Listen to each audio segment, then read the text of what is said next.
Some things aren't just old, they're full of secrets. I learned this the hard way. It started on a gloomy Saturday.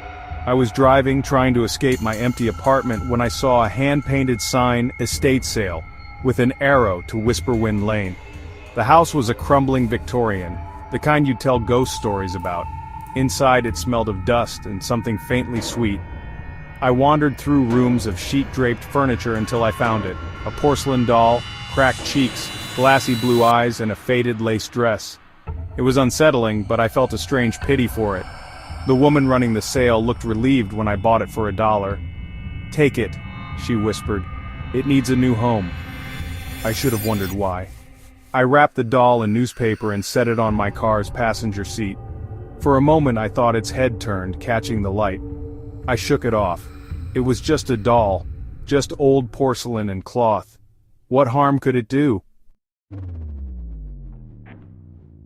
That night, I left the doll on my living room armchair facing the TV. It looked out of place, but I tried to ignore it. I couldn't shake the feeling of being watched. Every glance, those glassy eyes seemed to follow me. I went to bed, locking my door. At 3 a.m., I woke to a heavy silence. No city sounds, no hum of the fridge. Then thump, thump, thump, tiny footsteps across the floor. I froze, heart pounding, until the sound stopped. Morning came. The doll wasn't on the chair, it was on the floor, closer to my bedroom. Its head was tilted, smile wider. I tried to rationalize it, but I knew I hadn't moved it. That night I turned the doll to face the wall and took a picture for proof. I went to bed, every light on, unable to sleep. The third night I woke to a soft scratching at my bedroom door, like tiny fingernails dragging down the wood. I hid under the covers, paralyzed. In the morning, the doll was pressed against my door, waiting. I stuffed it in a trash bag and threw it in the dumpster, watching the truck haul it away. Relief, finally. But that evening, a package appeared on my doormat.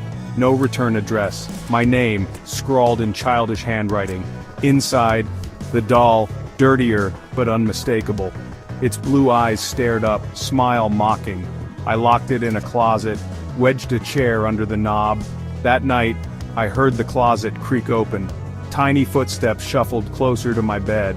No matter what I did, it always came back. I was trapped. I tried everything, burying the doll, smashing it with a hammer. Nothing worked. It always returned, sometimes holding a muddy spoon, sometimes perched somewhere new. Its cracks deepened, its smile twisted, its eyes darkened. I set up cameras, but the footage was always static, corrupted. I was exhausted, paranoid, losing my grip. The doll appeared in new places every morning, on the fridge, in the tub, among my clothes. Its silence was suffocating.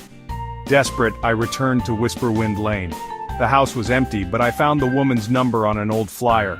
I called, voice shaking. "The doll is back. It won't leave." A long pause. Then, "It chooses who it wants. You can't get rid of it, you can only run." She hung up. I realized I was truly alone. Running was my only option.